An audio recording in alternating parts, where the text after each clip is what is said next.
안녕하세요. 드론을 활용한 차세대 공공측량의 솔루션인 스캔2빔에 대해서 소개할 한국CIM의 정모용입니다. 여러분들께서는 드론으로 촬영을 해서 3차원 측량 데이터를 취득할 수 있다는 것에 관심을 가지고 계시거나 간접적으로 접해보셨거나 이미 수행하고 계신 분들도 있으실 겁니다. 오늘 이 시간에는 그렇게 취득한 3차원 측량 데이터를 어떻게 활용할 수 있는지 살펴보도록 하겠습니다. 이번 웨비나를 통해서 여러분들은 왜 토목 분야에서 특히 측량 부문에서 드론을 활용하려고 하는지, 드론을 띄워서 취득한 사진 데이터를 어떻게 가공해야 하는지, 그리고 그러한 전체 공정을 저는 오토데스크 솔루션을 통해 활용하고자 할 텐데, 오토데스크의 어떤 제품들이 어떻게 접목되는지 완벽하게 이해하실 수 있게 될 것입니다. 그러기 위해서 오늘 공유해드리는 내용의 순서를 다음과 같이 구성해 보았습니다. 현재 토목 측량 분야에서의 드론이 어디까지 와 있는지 살펴볼 것이고요. 스캔2빔을 통해서 여러분이 어떻게 당장 현업에 접목시킬 수 있는지 그 정의에서부터 적용 사례에 이어 데모 시연까지 차근차근 살펴보도록 하겠습니다. 네, 최근 수년간 이 드론은 방산업, 농업, 통신업, 인프라스트럭처 등에 있어서 이상적인 경비 절감의 수단이 될 것이라고 각광받아 왔습니다. 또 이 4차 산업혁명이라고 하는 새로운 패러다임에서 특히 공간 정보의 데이터를 어떻게 취득하고 활용할지 고민을 하면서 그 수단으로 드론이 중심에 서 있었다고 볼 수 있습니다. 예, 그러면서 정부에서도 이 드론 활성화를 위해 3차원 정밀 지도를 시범 구축하고 물품 수송, 국토조사, 시설물 관리 등 드론을 활용한 시범 사업을 본격적으로 추진해 왔었는데요. 최근이죠. 드디어 이제 국토부에서는 공공측량 부문의 드론 영상을 기반으로 수치지도 등 공간 정보의 제작 방식과 성과 심사 제도의 개선안을 마련키로 하였습니다. 특히 이 국토지리정보원에서는 연간 약 1,650억 원 규모에 달하는 국내 공공측량 시장 중 드론으로 대체 가능한 시장을 약 283억 원 규모로 내다보고 있습니다. 여기서 중요한 포인트는 기존의 지상 측량이나 유인 항공기 촬영 등을 통해 공공측량을 실시하던 업체들 대다수가 앞으로는 드론을 활용하겠다는 의지를 밝히고 있다는 점입니다. 그럼 왜 그럴까요? 네, 지금까지의 지상 측량 작업 방식은 웨업에 있어서 고정적으로 복수의 인원이 많은 시간을 할애할 수밖에 없었습니다. 뿐만 아니라 현장의 특수성이나 자연현상들로 인해 물리적으로 해당 지역으로의 접근에 제한을 받기도 했죠. 예, 또한 해외 프로젝트 수행 시 넓은 계획 부지에 대한 지형 데이터 부족으로 원하는 결과값 추출에 많은 어려움을 겪기도 했습니다. 그렇다 보니 이러한 어려움을 극복하기 위해 항공사진 측량 방식이 검토되기도 하는데 비행기를 이용한다는 것만으로도 경제적, 시간적, 기술적인 비용이 많이 들기 때문에 이 방식은 특수한 경우에 제한될 수밖에 없는 현실입니다. 그래서 드론의 기술적 발달을 통해서 돌파구를 마련하려고 하고 있고 드론을 이용한 항공 영상의 활용이 가능해지고 다양해진다는 것이 바로 실무자들이 드론 측량을 시도하는 이유입니다. 네, 그럼 드론으로 측량을 하면 어떤 장점들이 있는지를 공공측량의 주요 활용 분야별로 이 지상 측량과 드론을 활용한 측량으로 구분해서 살펴보도록 할 텐데요. 이렇게 여러 가지 장점들이 있는데 그 중에 가장 중요한 3가지만 말씀드리도록 하겠습니다. 첫 번째로 드론으로 측량을 하고 그걸로 효과를 극대화할 수 있다는 부분은 바로 넓은 지역을 측량하는 경우라고 할 수 있습니다. 고정익 기준으로 폭 300에서 500m, 연장 3km에서 5km에 해당하는 지역을 50분에서 1시간이면 촬영이 가능합니다.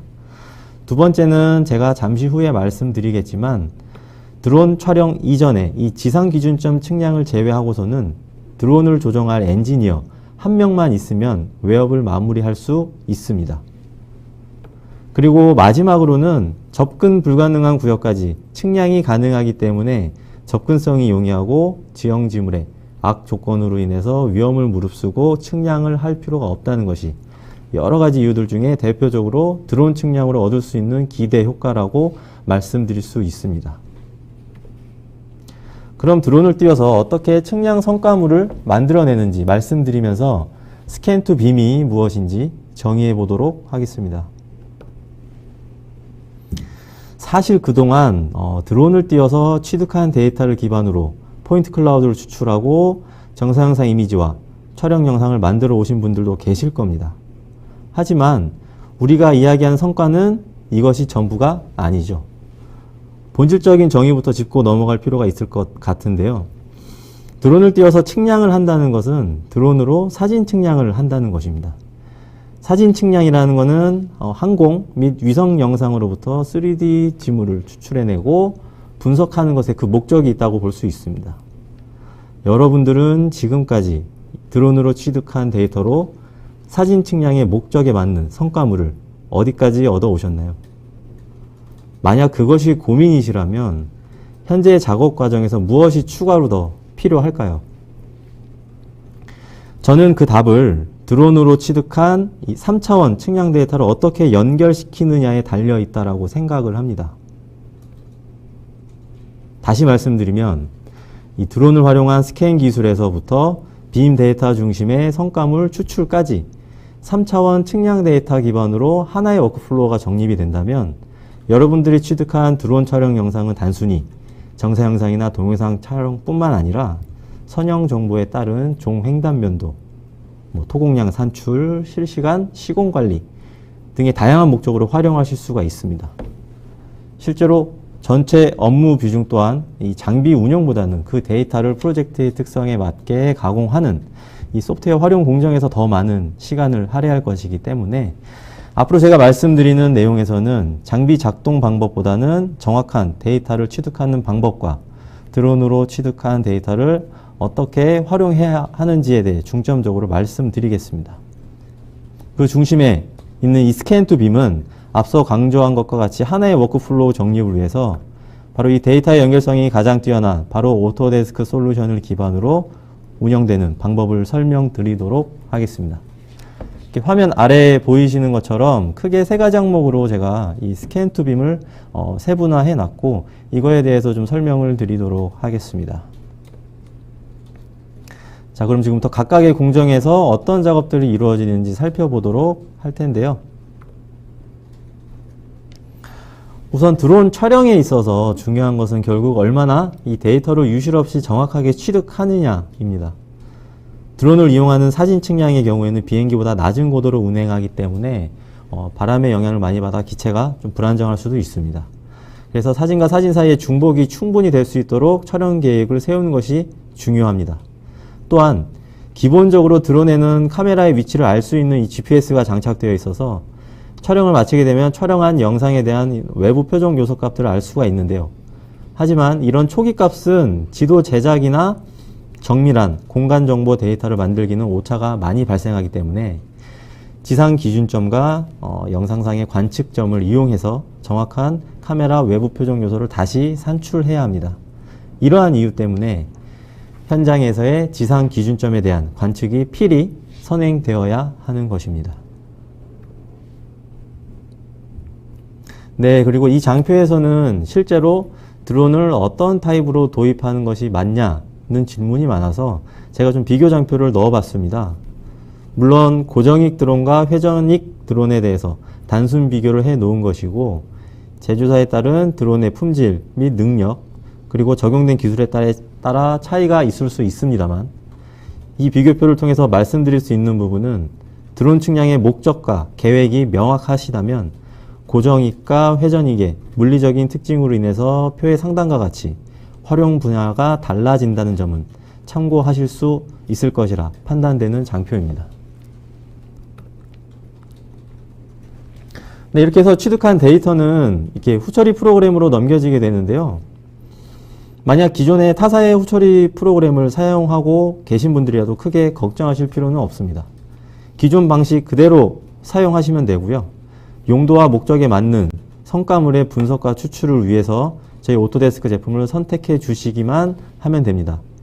단, 기존 사용하시는 후처리 프로그램에서 추출된 확장자가 라스 또는 XYZ 등의 포맷이라면 이 오토데스크 제품물의 작업을 위해서는 포맷 변환 작업이 필요하다는 점만 숙지해 주시기 바랍니다.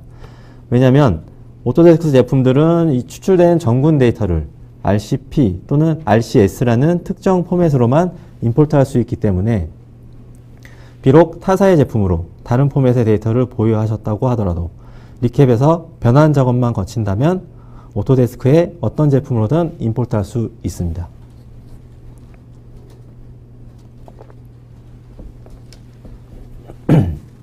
자, 리캡에 대해서 조금 더 말씀드리도록 하겠습니다. 오토데스크의 리캡이라는 제품에서는 죄송합니다. 기본적으로 촬영 데이터를 삽입해서 이 GCP 점들을 입력하고 보정해서 정확도를 높인 정밀한 전군 데이터를 추출합니다. 물론 메모장이나 엑셀로 정리되어 있는 이 GCP 측량 정보에 대한 리스트들을 불러와서 취득한 사진에서의 표식점에 매칭시키는 작업은 이루어져야 합니다. 여기 가운데 화면에 보이시는 것처럼 2018 버전부터는 메시 모델링 엔진과 결합하면서 더욱 강력해졌습니다. 전군 데이터 기반으로 메시 모델 데이터를 추출해내면서 오브젝트 파일로 내보내기 위한 지표면 보정을 리캡에서 수행할 수 있게 되었습니다. 예를 들면 촬영 오류로 인해 구멍난 부분을 메꾼다거나 빛의 반사로 인해 튀는 면이 생성되는 경우 이 크리티컬한 부분이 아니라면 재촬영을 하지 않는 선에서 가공할 수 있습니다.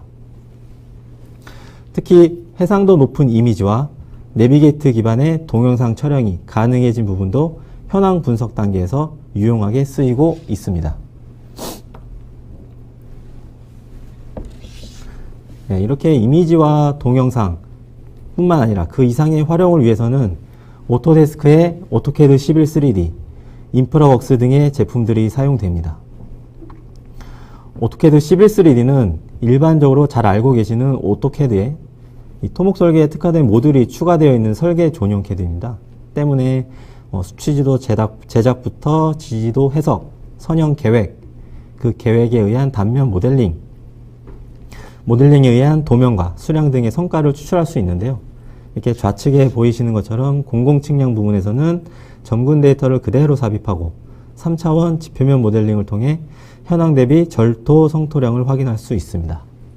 뿐만 아닙니다. 화면 가운데에 보이는 인프라웍스라는 제품은 3차원 개념 설계 및 시각화를 통한 커뮤니케이션 전용 도구입니다. 때문에 직관적이라는 것이 가장 큰 장점이고요. 직관적이기 때문에 인프라웍스에서 구현 가능한 현황 지형의 드론으로 취득한 전군 데이터를 업데이트 시키고 촬영 날짜별로 프로포자를 작성하면서 공사 진행이 어떻게 이루어지고 있는지 시뮬레이션 할 수 있습니다. 하지만 그 작업들은 단순히 보기만을 위한 작업들은 아니고요. 화면 우측에서의 내용처럼 3D 데이터를 다시 CAD화해서 필요에 따라서는 설계를 위한 지용도로 활용할 수 있습니다. 네, 정리를 해보면 이 스캔 투 빔에서 빔 데이터를 구축한다는 것의 의미는 전군 데이터라고 하는 3차원 측량 데이터를 단순히 정사영상 이미지나 동영상 제작에만 활용하는 것이 아니라 지표면 모델링을 통해 파라메트릭 설계 기반으로 설계 프로세스를 최적화시키고 현장에서 촬영 시점 기준으로의 오버랩을 통한 시공 관리, 그리고 검사와 유지 관리를 위한 역설계 등 결국 단순히 3D 모델링을 위해서 이 빔 데이터를 구축하는 것이 아니고요. 고품질의 3차원 측량 데이터를 중심으로 설계, 시공, 검사 단계까지 결국 건설 생산 시스템 전체를 효율화하겠다는 것에 의미가 있다고 할 수 있습니다. 네, 그럼 이렇게 사례를 통해서 제가 지금까지 말씀드린 스캔 투 빔이 어떻게 접목되었는지 두 가지 정도 살펴보도록 하겠습니다. 첫 번째 사례는 대안 설계 단계에서 드론으로 촬영한 데이터를 활용한 사례입니다. 골프장 같은 경우는 산림이긴 하지만 이 DEM 정보를 추출하기 어렵지 않은 지역이라 판단하에 드론을 띄웠고요. 대부분의 대안 설계와 마찬가지로 당초 설계 대비 공사비 절감을 목적으로 수행이 됐습니다. 그리고 이제 리캡에서 취득한 사진 데이터를 불러들여서 직접 전군 데이터로 취득을 하였고요. 이렇게 추출한 전군 데이터들은 오토캐드 11 3D로 넘겨서 3차원 지표면 모델링을 하였습니다. 그리고 각 홀별 설계 정보를 다시 한번 취득하고 취득된 3차원 정보를 기반으로 공사비 절감 목표 대비 각 홀별로 어디까지 절감이 가능한지 홀의 계획과 단면을 리비전했습니다. 오토캐드 11 3D의 파라메트릭 기능을 최대한 이용한 것입니다.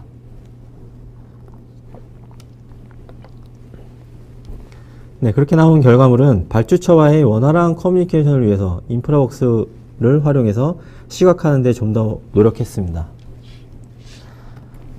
이렇게 이번 사례에서는 2D 방식의 설계 프로세스를 벗어나서 3차원 측량 데이터 기반으로 빔 데이터 가공을 통해 다양한 설계 대안 검토를 효율적으로 할 수 있었다는 점이 고무적이었다고 할 수 있습니다. 네, 두 번째 사례는 시공 측량 부분에서 실시간으로 토공량을 체크하기 위한 목적으로 드론으로 취득한 공간정보 데이터를 활용한 사례입니다. 실시간으로 촬영한 데이터를 활용하기 위해서는 가장 중요했던 것이 이 추출한 전군 데이터와 이 CAD와의 연결성이었습니다. 해당 고객사는 타사의 후처리 프로그램으로 전군 데이터를 추출하였습니다만 리캡을 활용해서 오토데스크 플랫폼에 알맞는 포맷으로 변환해 주었고요. 오토캐드 11 3D에서 3차원 지표면 모델링, 그에 따른 지표면 차분 방식으로 토공량 분석을 어렵지 않게 할 수 있었습니다. 지표면 차분의 의미는 원지방과 드론으로 촬영한 특정 일자의 지반 현황을 각각 3차원 지표면 모델로 구현하고 그 두 지표면의 차이값을 추출해내는 방식입니다. 이로써 현장에서의 드론 촬영 일자 기준으로 토공에 대한 모니터링을 통해 비용 관리를 할 수 있게 된 것입니다. 네, 바로 이어지는 데모 시연에서는 제가 방금 보여드렸던 공사 현장에서 토공량 분석을 목적으로 드론 측량 후 어떻게 가공해서 활용했는지 보여드리도록 하겠습니다. 네, 토공량 분석을 위해서 크게 측량과 분석의 단계로 구분을 해 보았고요. 측량 단계에서는 이렇게 리캡 프로라는 제품이 사용이 되었고, 분석 단계에서는 오토캐드 11 3D가 사용이 되었습니다. 다만 이 고객사에서는 타사의 후처리 프로그램을 가지고 있었고 그 제품으로 이미 전군 데이터가 추출되어 있는 상태였는데요. 그래서 굳이 리캡으로 영상 정합을 다시 하기보다는 오토캐드 11 3D로 넘기기 위한 파일 인덱싱 작업을 목적으로 리캡이 사용되었습니다. 리캡에서의 인덱싱 작업은 과정은 간단하지만 다소 시간이 필요하기 때문에 이미지 컷으로 제가 설명드리고요. 오토캐드 11 3D에서의 분석 작업은 동영상으로 공유해 드리도록 하겠습니다. 네, 리캡에서 새로운 프로젝트를 실행한다는 것은 경우에 따라서 다른 작업 과정을 거쳐야 됩니다. 좀 더 자세히 설명드리면 화면에서와 같이 뉴 프로젝트를 실행하면 이렇게 임포트 포인트 클라우드, 트랜스퍼 프롬 모바일 디바이스, 그리고 포토 투 3D 이렇게 세 가지 데이터 가공 방법이 나오는데요. 제일 우측에 이렇게 포토 투 3D는 사진 이미지를 직접 삽입하고 GCP 보정 후에 전군 데이터를 추출하고자 할 때의 프로세스이고요. 그리고 제일 좌측에 임포트 포인트 클라우드에서는 이미 가공된 전군 데이터의 인덱싱을 위해서 사용할 때의 프로세스입니다. 이런 과정을 거쳐서 추출된 전군 데이터의 크기를 비교해 보니 처음 임포트했던 라스 포맷 대비 11% 정도 데이터 크기가 줄어드는 것을 확인할 수 있었습니다. 그럼 이제 토공량 산출을 위한 데이터 가공까지 완료가 되었으니 분석 작업으로 넘어가 보도록 하겠습니다.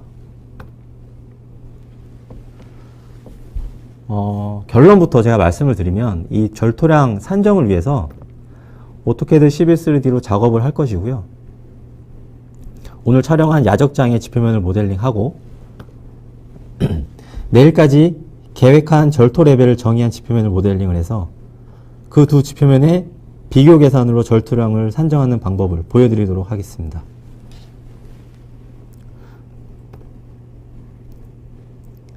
네, 이렇게 오토캐드 11.3D로 불러드린 전군 데이터를 그대로 3차원 지표면으로 작성합니다.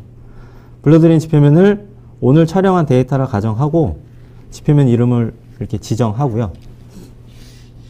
다음 대화 상자에서는 현재 점들 중에 얼마나 지표면 작성에 사용할 것인지 설정할 수 있습니다. 시간 관계상 반영률은 최대한 제가 낮추고 진행하도록 하겠습니다.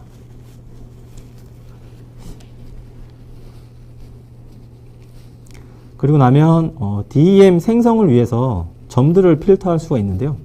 우측에 이렇게 이미지와 같이 각각의 필터 방법에 따라서 파란 점들을 필터시키고 빨간 점들만 지표면 작성에 포함되는 점으로 인식하는 필터 방법들을 선택할 수 있습니다. 예, 크리지 방법으로 제가 작성을 해보도록 할 거고요. 그래서 지표면 작성이 완료가 되면 우측 하단과 같이 작성이 완료되었다는 안내창이 올라옵니다. 그리고 나면 화면에서 3차원 지표면을 영상과 같이 확인하실 수 있고요. 제가 사전에 다음날 절투할 부지의 경계를 폴리라인으로 미리 좀 작성해 놨습니다. 경계 이외에 나머지 지표면의 정보는 굳이 필요 없을 것 같다는 판단이 들어서 경계를 기준으로 경계 외곽 지표면은 제거하고 진행하겠습니다. 그러면 제 의도대로 절토할 경계면만 남고 나머지 지표면 정보는 영상에서 같이 잘려 나갑니다. 네, 다음으로는 내일 계획대로 절토되었을 때를 예상한 지표면을 작성해 볼 텐데요. 이렇게 전군 데이터를 선택하고 화면 표시 설정을 통해서 점들을 숨기고 진행하겠습니다. 절토 경계 설정에 방해가 되기 때문이죠. 처음 잡은 계획 부지를 참조로 다시 한번 경계를 잡아주고 나서 이번에는 경계 안쪽의 점들을 제가 제거하고 동일한 방법으로 지표면 작성을 해보도록 하겠습니다. 작성 과정에서 이미 선행된 지표면 모델 객체는 작업의 편의상 우선 이렇게 숨김 처리 설정을 할 수도 있는데요. 화면에 보이시는 전군 데이터들은 참조 방식으로 오토캐드 11.3D에 불러들여져 있기 때문에 부착, 분리, 또 로드나 언로드를 자유자재로 이렇게 하실 수가 있습니다.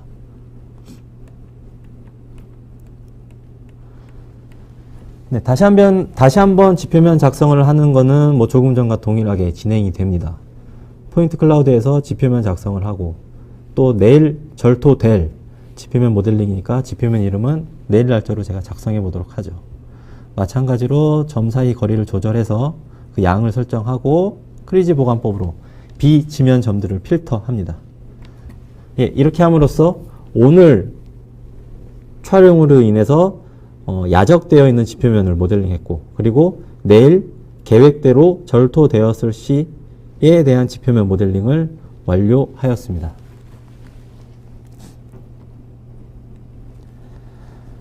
네, 기준과 비교를 위한 두 지표면의 모델링이 완료가 되었는데요. 비교하기 전에 절토면에 대한 보정을 좀 더 해보겠습니다. 저는 사전에 작성해 놓은 폴리라인을 추가로 취득한 폴리라인을 추가로 취득한 측량 데이터라 가정하고 지표면 보정을 해보도록 할 텐데요. 이렇게 다음날 절토할 계획고대로 폴리라인에 Z값을 입력해 준 다음 추가로 지표면을 생성하고 또 지표면 정의를 해주겠습니다. 정의 방법에는 여러 가지가 있습니다만 제가 폴리라인을 추가 측량 정보라 가정하였기 때문에 이 브레이크 라인으로 정의하여 별도의 지표면 모델링을 수행합니다. 브레이크 라인 이름을 정의하고 폴리라인을 선택만 해주면 새로운 지표면이 이렇게 생성이 되고요. 그리고 나서 지표면 붙여넣기 기능으로 보정이 필요한 지표면과 방금 추가 측량 정보가 들어가 있는 지표면을 합쳐 보겠습니다. 영상과 같이 별도로 모델링한 지표면의 레벨이 이렇게 반영된 지표면으로 재생성되는 걸 확인하실 수 있습니다. 제가 이 방법을 보여드리는 이유는 실제에서는 이렇게 절토를 하진 않겠죠. 하지만 실제 프로젝트에서도 드론으로 촬영한 전군 데이터만으로 DEM 정보를 획득한다면 좋겠지만 지형에 따라서 정확한 지형 정보를 확보하기 위해서 영상상 관측점이나 추가 측량점들을 반영해서 지표면을 작성 또는 보완을 완료해야 되는 경우가 있는데요. 그럴 때 사용할 수 있는 방법이기 때문에 제가 보여드렸습니다. 네, 이렇게 해서 보정이 어느 정도 됐다는 가정하에 그럼 두 지표면을 비교해 보도록 하겠습니다. 기준 지형은 오늘 날짜의 지표면이 될 것이고요. 비교 지형은 내일 날짜의 지표면이 될 것입니다. 오토캐드 11-3D의 토량 대시보드를 이용하면 이렇게 지표면 비교를 통해 절성 토량을 구하실 수 있습니다. 순토량 그래프에서 빨간색은 절토, 초록색은 성토를 나타내고요. 추가로 이렇게 리포트를 실행해 보면 상세 정보도 받아보실 수가 있습니다. 네, 여기까지 제가 준비한 데모 영상을 마치도록 하겠고요. 그럼 오늘 웨비나를 제가 좀 요약해 보도록 하겠습니다. 이렇게 제가 스캔 투 빔을 도입하기 위한 기술과 사용되는 제품들을 각 공종별로 구분을 해 봤고요. 앞에서도 언급해 드린 것처럼 제가 오토데스크 제품 중심으로 말씀드린 이유는 이런 데이터의 연결성을 높여서 3차원 측량 데이터의 활용 가치를 극대화하겠다는 점과 목적에 맞게 사용할 수 있는 여러 제품들이 하나로 이렇게 패키지 되어 있어서 프로젝트 수행 시 비용에 있어도 또 효율적으로 운영이 가능하다는 점이 있기 때문입니다. 그리고 이 AC 컬렉션을 무엇보다도 잘 활용하기 위해서는 저희 한국 CIM과 함께 하시기 바랍니다. 저희 한국 CIM은 27년간 건설, 건축, 엔지니어링 분야에서 솔루션 공급뿐만 아니라 원활한 사용을 위한 교육과 컨설팅 서비스를 운영하고 있으며 또 탄탄한 조직을 바탕으로 현재의 기술에 머무르지 않고 최신 트렌드를 선도하고 있습니다. 특히 최근에는 드론, VR, 3D 스캐닝 등의 최신 건설 ICT 기술이 연계된 다양한 프로젝트를 수행해 오면서 여러분들께 4차 산업혁명의 시대에 걸맞는 지속 성장 가능한 가치를 제공할 수 있다고 자부합니다. 한국 CIM을 통해서 원하시는 솔루션과 서비스를 찾아가시기 바랍니다. 네, 이번 웨비나를 통해서 그리고 스캔 투 빔의 상세 공정 적용 사례 데모 시연을 보시면서 제가 발표하는 중간에도 그렇고 현재도 계속 이렇게 질문들을 올려주고 계신데요. 저에게 조금만 시간을 주시면 제가 이런 질문들을 모아서 가장 질문들이 많이 나오는 또 중요한 내용들 우선으로 제가 좀 답변을 드리도록 하겠습니다.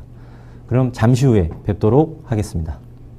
저희 웨비나를 통해서 질문들을 많이 주셔서 저는 관심을 많이 보이신다는 거에 굉장히 많은 감사를 드립니다. 이번 질의응답 시간이 이제 진행이 되는데요. 특별히 저를 도와주시기 위해서 옆에 저희 한국 CIM의 양승원 과장님이 함께 해주셨습니다. 안녕하십니까. 한국 CIM의 양승원 과장입니다. 여러분들께서 이렇게 많은 질문을 주시고 이렇게 관심 보여주심에 깊은 감사를 드립니다. 질문 주신 내용들 중에서 최상일님, 드론으로 한 측량 결과는 정보기관에서 인정해 주나요? 드론으로 공공측량 이미 발주되고 있고 인정해 줍니다. 또 허성현님께서 또 비행 금지 구역이 상당히 많은데 비행 고도와도 관계가 있나요? 라는 질문을 주셨습니다. 비행 금지 구역 아직 많이 있지만 점차 비행 구역은 늘어날 것으로 보고 있습니다.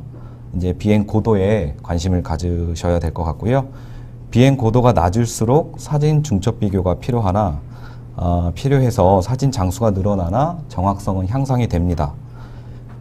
그러나 비행 고도가 높을수록 사진 장수는 줄어들지만 정확성은 다소 떨어진다고 생각하시면 됩니다. 또 현재 최성현님께서 질문 주셨는데요. 현재 드론 기술 수준으로 기존 방식과 비교했을 때 측량의 정확성 수준이나 소요 비용에 대해서 정량적인 비교 사례나 통계 자료가 있는지 궁금해 하셨습니다. 비용 부분은 좀 더 확인이 필요합니다. 하지만 정확성은 기존 측량이 150mm 대비 고정익 드론은 50mm, 회정익 드론은 30mm 오차가 있기 때문에 정확성은 더욱더 향상된다고 보시면 됩니다. 또한 고도를 어떻게 할 것인가 사진에 대한 중첩을 얼마만큼 더 정밀하게 할 것인가에 따라 정확성은 더 향상된다고 보시면 됩니다.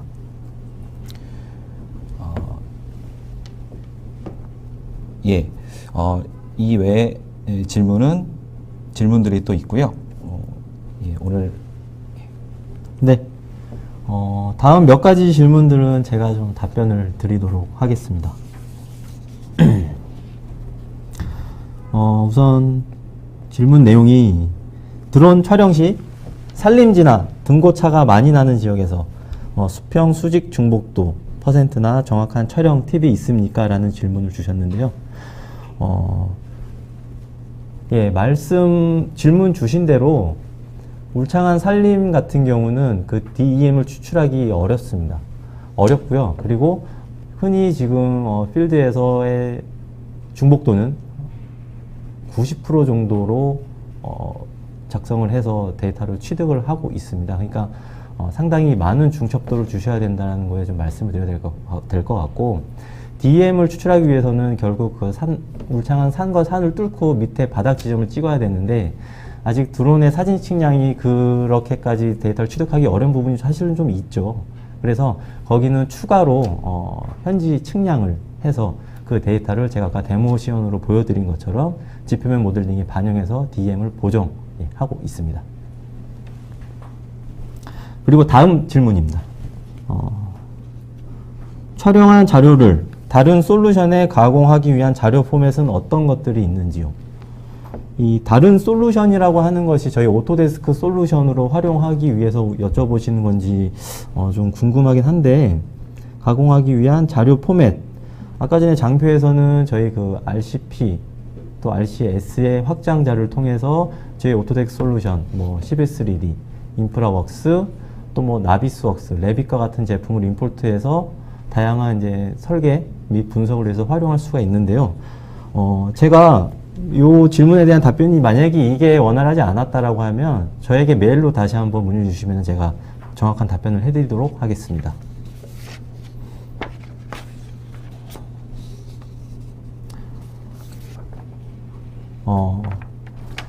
또 다음 질문이 있습니다.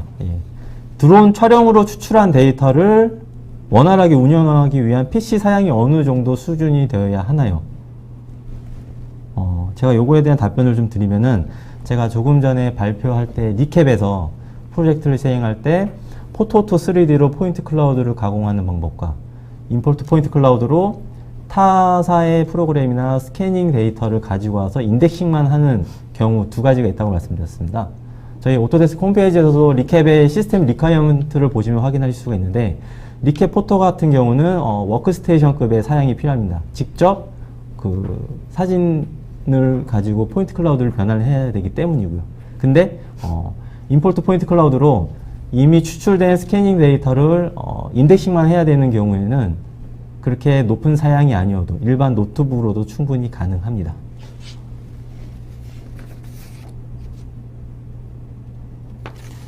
그리고 마지막으로 제가 질문 하나만 더 받아보면, 위치 정확도를 어떻게 확보하나요? 드론만 가지고 이렇게 주셨는데요. 일단 위치 정확도는 뭐 후처리 프로그램에도 그렇고 드론 장비에도 GPS가 내장되어 있고, 후처리 프로그램에서는 좌표 보정을 하죠. 그 코디네이트 시스템을 변환하는, 그 변환을 무조건 해야지만 원하는 저희 XY 좌표를 얻을 수 있고요. 그리고 정확도를 높이기 위해서는 지상 기준점 측량을 통해서, 그 지상 기준점을 어디에 놓느냐는 노하우의 차이입니다만, 그 지상 기준점 측량을 통해서 XY 뿐만 아니라 Z 값들 보정하고 데이터로 활용할 수가 있습니다. 네, 저희 질의응답은 여기까지 마무리하도록 하겠고요. 질문들을 굉장히 많이 주셔서 제가 시간 관계상 오늘 다 답변 드리기는 힘들 것 같습니다. 하지만 저희 이제 설문지를 통해서 아니면 저의 이메일을 통해서건 추가 질의를 주시면은 그거에 대한 답변은 저희가 성실히 해드리도록 하겠습니다. 그럼 저희 스캔 투빔 웨비나는 여기서 마무리하도록 하겠습니다. 네, 감사합니다.